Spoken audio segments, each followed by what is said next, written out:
Bonjour et bienvenue dans ce court vidéo sur le CSS. Donc, dans la vidéo d'introduction, on a parlé de CSS, on a parlé de son importance, et on a parlé aussi des différentes façons qu'on a de le relier à HTML. Donc, on a parlé du inline CSS, on a parlé du internal CSS et du external CSS. Donc, inline CSS, c'est lorsqu'on veut appliquer directement un style à un élément. Donc, on vient dans l'élément en question, puis on utilise style, puis on met la propriété, puis la valeur à la propriété en question. Et puis, on a parlé du internal CSS, c'est lorsqu'on met le CSS à l'intérieur du code HTML, mais dans le head ici, comme je l'ai déjà préparé. Et puis, on a le external CSS, c'est lorsqu'on crée le fichier CSS à part, et puis on le relie à notre document HTML à l'aide de la balise link. Donc, pour la suite de ce cours, pour le moment, on va utiliser le internal CSS, donc avec le style ici. Pourquoi? Parce que ça va nous éviter de faire des allers-retours entre deux fichiers comme ça. Donc, on va tout simplement rester sur cette page-là et puis on va utiliser notre internal CSS. Tout compte fait pour le moment, on n'utilise pas le CSS pour, je vais dire, plusieurs pages en même temps. Donc, c'est seulement pour notre page. Alors, donc, on va parler dans ce cours de sélecteur. On va voir c'est quoi un sélecteur et on va voir quels sont les différents types de sélecteurs que l'on peut rencontrer en CSS. Ok, donc un sélecteur, c'est quoi? Un sélecteur, c'est tout simplement ce qui nous permet de sélectionner un élément HTML ou un ensemble d'éléments HTML et puis d'appliquer du style là-dessus. Donc, dans le cours d'introduction, qu'est-ce qu'on a fait? On a pris notre H1 qui est là. Donc, on a fait euh, H1. Donc, on a mis les accolades et puis on a mis la propriété et puis la valeur correspondante suivie de point-virgule.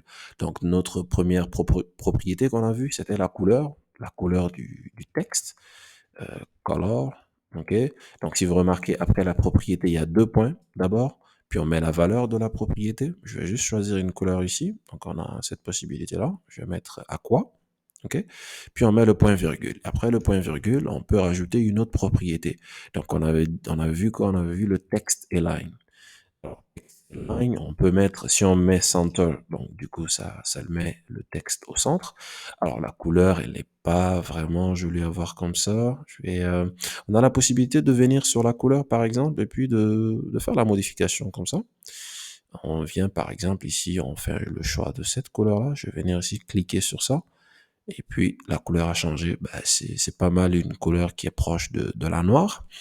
Donc, voilà. Alors, si on met center ici, ben, ça nous le centre. Ben, il n'y a pas seulement que ça. Au niveau du texte align, on a la possibilité de, si on remet le texte align, texte, text align. Donc, on nous propose center end. End, ça veut dire qu'on veut que, du coup, dans le contenant du texte, parce que le contenant, c'est le H1. Donc, le H1, on a dit que ça quitte d'ici, ça vient jusque-là. Donc, à l'aide si on inspecte l'élément, c'est ce qu'on va constater. Donc, si on met le end, ça va aller à la fin de son contenant. Donc, on a la possibilité de mettre d'autres choses. Donc, nous, on va mettre center pour le moment. OK?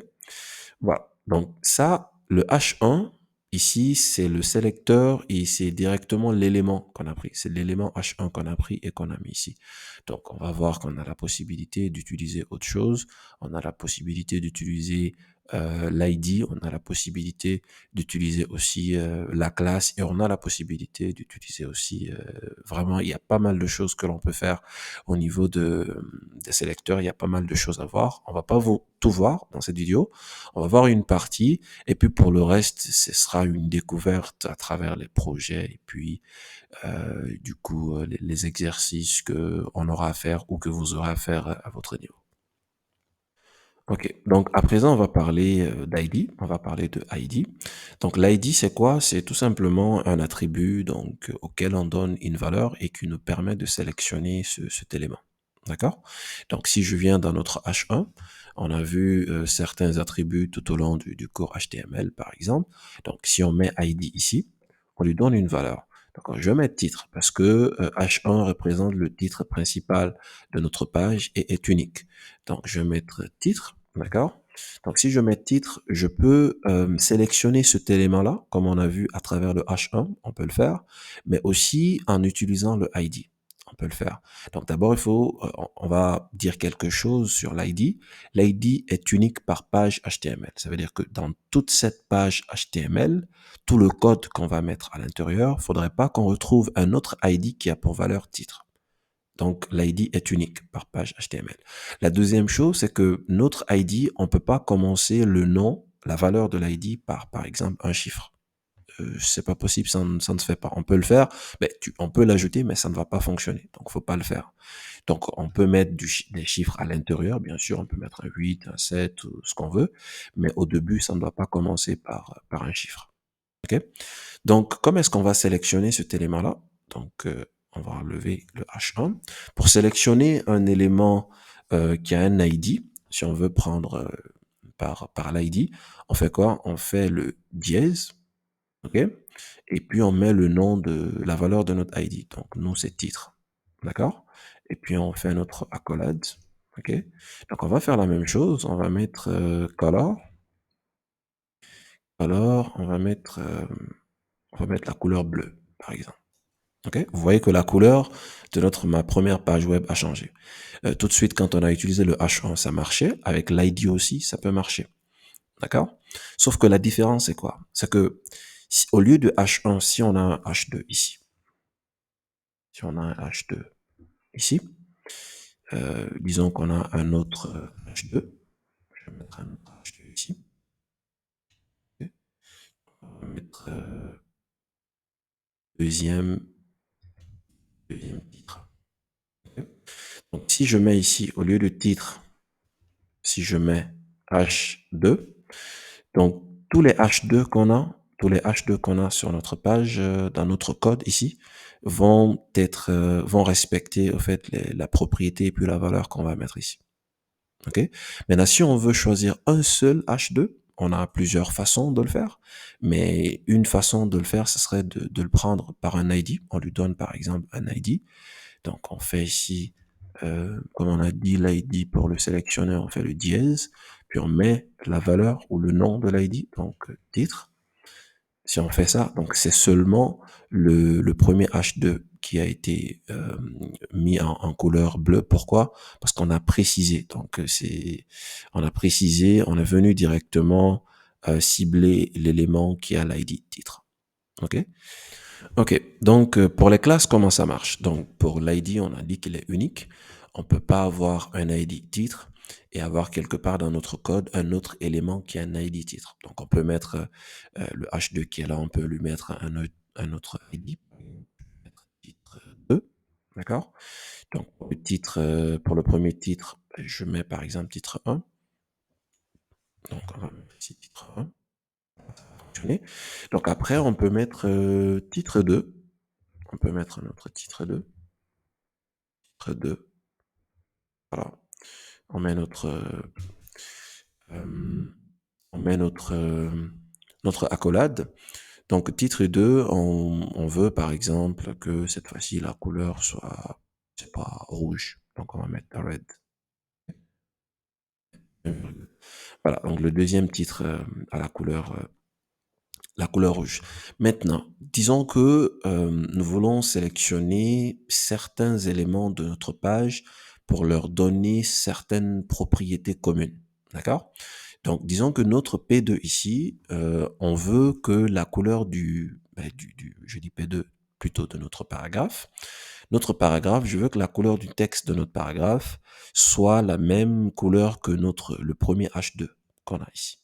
D'accord? Comment est-ce qu'on peut faire ça?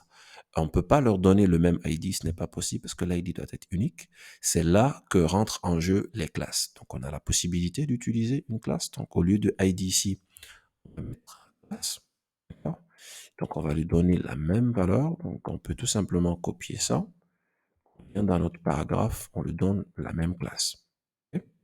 Donc, du coup, ça ne va pas fonctionner en le sélectionnant avec dièse. Pourquoi? Parce que pour sélectionner un ID, donc on met le dièse, mais pour sélectionner un élément qui a une classe, on utilise le point, tout simplement. Le point, donc je vais juste annuler ce que j'ai fait. On va venir ici, on met point titre 1. Voilà. Donc, en mettant point titre 1, là, on est en train de viser des éléments qui ont la classe titre 1. Quels sont les éléments qui ont la classe titre 1? On a le premier H2 qui a pour classe titre 1 et on a le paragraphe qui est là, qui a pour classe titre 1. Donc, tous les éléments qui auront dans notre contenu, dans notre code HTML, la classe titre 1 vont avoir la propriété et puis la valeur qu'on va mettre. Ok, donc maintenant, disons que nous avons deux paragraphes. Donc j'ai remis notre H1, j'ai mis premier titre, d'accord? On a deux paragraphes que j'ai généré le contenu automatiquement avec l'orem. Donc j'ai mis l'orem 10, ça m'a donné 10 mots. Et puis le deuxième, j'ai mis l'orem 5. Ok. Donc disons que le premier paragraphe qui est là, on a la classe. Alors, donc, d'abord, il faut savoir que la classe dans une classe, on peut avoir plusieurs valeurs. Donc, disons que je mets classe ici, je peux donner valeur, on va mettre valeur 1, valeur 2. Donc, ça veut dire que cet élément-là, l'élément P, qui est là, notre élément P a deux classes. Et, il a la classe valeur 1, il a la classe valeur 2. Ça veut dire que cet élément-là, on peut le récupérer à l'aide de la classe valeur 1. On peut le récupérer à l'aide de la classe valeur 2. C'est tout à fait possible. Donc, on va limiter ça à 1. Donc, si on vient ici et qu'on met dans notre style, on met P, on fait notre accolade, on fait entrée, et puis on met couleur, ou bien on va mettre texte align, ok? On va mettre toujours center, ok? On va essayer de le centrer. Donc là, on voit que le contenu a été centré, et les paragraphes, si on vient dans inspecter, donc on va agrandir ça, on va voir que dans notre body, le paragraphe qui est là, le premier, donc il occupe vraiment, il quitte d'ici jusque là, le paragraphe tout entier. Donc ce qui est là, c'est juste le contenu, c'est juste le texte de notre élément paragraphe. Donc quand on dit à l'élément, c'est-à-dire au contenu d'être centré, il est centré par rapport à l'élément tout entier. Donc l'élément, lui, commence ici et il se termine là. Donc l'élément a été centré par rapport à ça. Voilà. Ok, maintenant, disons que on veut centrer seulement l'élément P qui a la classe valeur 1. On a dit qu'on peut le faire tout simplement en faisant, donc, puisque c'est une classe, on va faire point, on met la valeur de la classe, donc valeur 1. Donc, c'est tout simplement le premier paragraphe qui va être centré parce que c'est le premier paragraphe qui a la classe valeur 1. Mais il y a vraiment plusieurs façons de faire un CSS. Il y a une autre façon de le faire, c'est tout simplement de dire que je veux que tu me prennes les paragraphes, donc les paragraphes où se trouve la classe valeur 1. Valeur. Donc, il va le centrer aussi. Ça veut dire que tout paragraphe dans notre HTML, dans notre code HTML, qui aura pour classe valeur 1, ben, il va être centré. C'est comme ça on le fait. D'accord? Ok, donc comme pour l'ID, il faut savoir que pour la classe aussi, donc le nom d'une classe ne peut pas commencer par un chiffre. Donc on ne peut pas commencer le nom de cette classe par un chiffre 7 par exemple, ou bien par un autre. On ne doit pas le faire. Donc on peut mettre du chiffre à l'intérieur, vers la fin, au milieu, donc à la deuxième place, mais pas au début. Ok? Donc, si on veut appliquer un style à tous les éléments de notre HTML, de notre page HTML, on a la possibilité de le faire avec simplement le étoile. On met étoile, d'accord? Et toute propriété qui sera ici avec la valeur va être appliquée à tous les éléments de notre page HTML. Donc, comme vous le constatez, que ce soit H1, la classe P, le paragraphe qui a la classe valeur 1, et puis le deuxième paragraphe, ils ont tous été centrés. Il y a vraiment pas mal d'autres choses que l'on peut faire avec les sélecteurs. Il y a vraiment beaucoup de choses à dire. On ne pourra pas tout voir dans cette vidéo. Donc, disons que par exemple, au lieu de mettre étoile ici, donc j'enlève étoile, je veux appliquer un certain style à plusieurs éléments en même temps. Donc si ces éléments ont tous une classe, donc on peut tout simplement prendre le nom de la classe, puis on applique le style là-dessus, et puis ça va marcher. Ou bien on a la possibilité tout simplement de mettre le nom des éléments. Si on veut que tous les H2 de notre page ont un certain style, ben, on n'a pas de H2 nous, mais on va dire H1 par exemple. Il y a un seul H1 donc par page HTML. Donc si on veut que notre H1 et d'autres éléments, par exemple de notre page HTML respecte, soit stylé d'une certaine façon, donc de la même façon, on a la possibilité de le faire. On a notre H1, on met virgule, on fait suivre de P, donc tous les P, on veut que tous les paragraphes et notre H1 soient centrés.